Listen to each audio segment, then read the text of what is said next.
Ibu Saudara kasih Tuhan Yesus, bagaimana kabarnya hari ini? Saya percaya pasti semuanya dalam kabar baik dan selalu diberkati Tuhan dan dalam lindungan Tuhan. Pagi ini Sapaan Gembala BPD Jabatara kembali hadir untuk memberkati kita semua. Mari kita akan berdoa untuk sebelum kita merenungkan firman Tuhan pada pagi hari ini. Mari kita berdoa. Bapa, mengucap syukur untuk kasih Tuhan yang luar biasa dalam kehidupan kami, hari lepas hari yang Kau telah berikan dalam setiap pribadi lepas pribadi. Ucap syukur untuk pagi yang indah ini Tuhan, kami boleh sejenak merenungkan kebenaran firman Tuhan. Biarlah firman Tuhan yang boleh kami renungkan hari ini bersama-sama, boleh memberkati kami, menguatkan kami, dan meneguhkan kami. Dan kami boleh menjadi pelaku-pelaku firman di dalam setiap kehidupan kami. Terima kasih Bapa, terima kasih Yesus. Ucap syukur dan kami berdoa, haleluya. Amin. Bapak Ibu Saudari kasih Tuhan, mari kita akan buka Alkitab kita di dalam Roma 12 ayat 9 sampai yang ke-21. Roma 12 ayat yang ke-9 sampai yang ke-21. Saya akan membacakan firman Tuhan hari ini. Nasihat untuk hidup dalam kasih. Hendaklah kasih itu jangan pura-pura. Jauhilah yang jahat dan lakukanlah yang baik. Hendaklah kamu saling mengasihi sebagai saudara dan saling mendahului dalam memberi hormat. Janganlah hendaknya kerajinanmu kendor. Biarlah rohmu menyala-nyala dan layanilah Tuhan. Bersukacitalah dalam pengharapan. Sabarlah dalam kesesakan dan bertekunlah dalam doa. Bantulah dalam kekurangan orang-orang kudus dan usahakanlah dirimu untuk selalu memberikan tumpangan. Berkatilah siapa yang menganiaya kamu, berkatilah dan jangan mengutuk.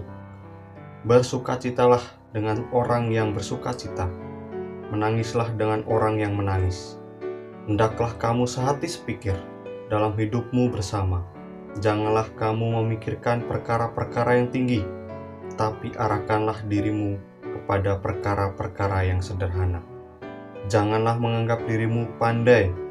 Janganlah membalas kejahatan dengan kejahatan. Lakukanlah apa yang baik bagi semua orang. Sedapat-dapatnya, kalau hal itu bergantung padamu, hiduplah dalam perdamaian dengan semua orang.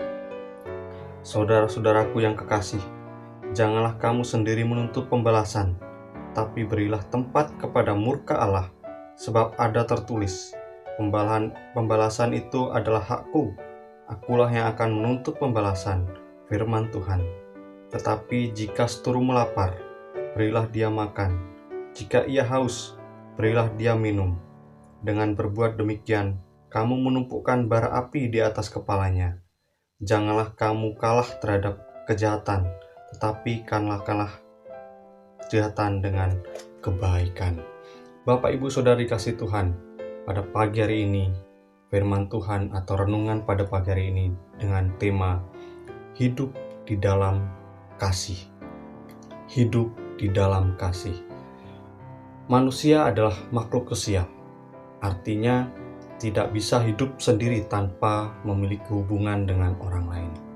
Itu berarti seseorang akan menikmati dan menjalani kehidupan sebagai manusia yang wajar jika ia memiliki hubungan dengan orang lain atau dengan sesama.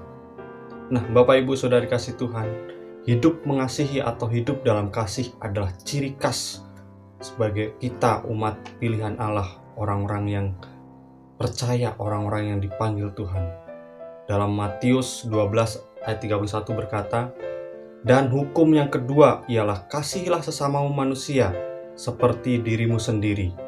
Tidak ada hukum lain yang lebih utama daripada hukum ini."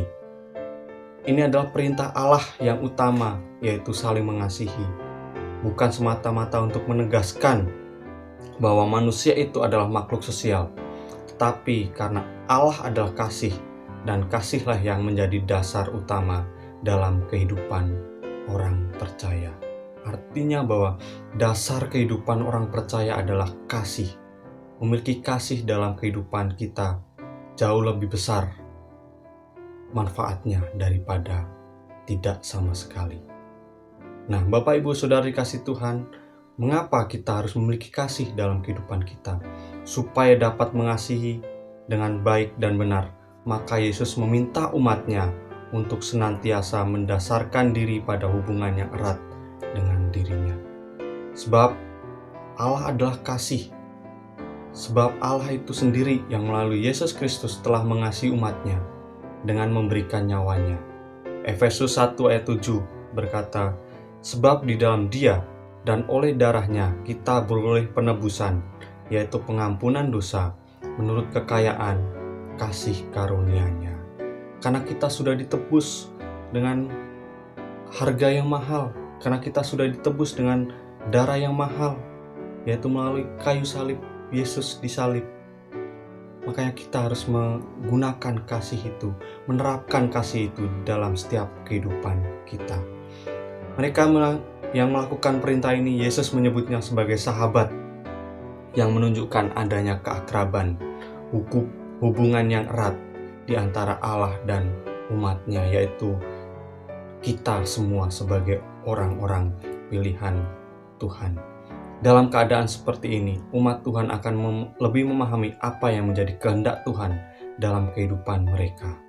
Kebanyakan dalam setiap kita orang-orang yang dengan mudah berbicara tentang kasih, walaupun kenyataannya seringkali bertentangan dengan kasih itu. Ada sebagian orang yang berpikir bahwa ketika ia punya masalah dengan orang lain, selalu tersenyum dan baik dengan orang lain, maka ia sudah hidup dalam kasih. Melalui firman Tuhan hari ini, kita belajar dari seorang Rasul Paulus, bagaimana Rasul Paulus memberikan cara seorang Kristen hidup di dalam kasih. Ada beberapa hal yang perlu kita perhatikan, di mana dari kitab Roma 12 ayat 9 sampai yang ke-21 ini, bagaimana cara kita untuk kita hidup di dalam kasih.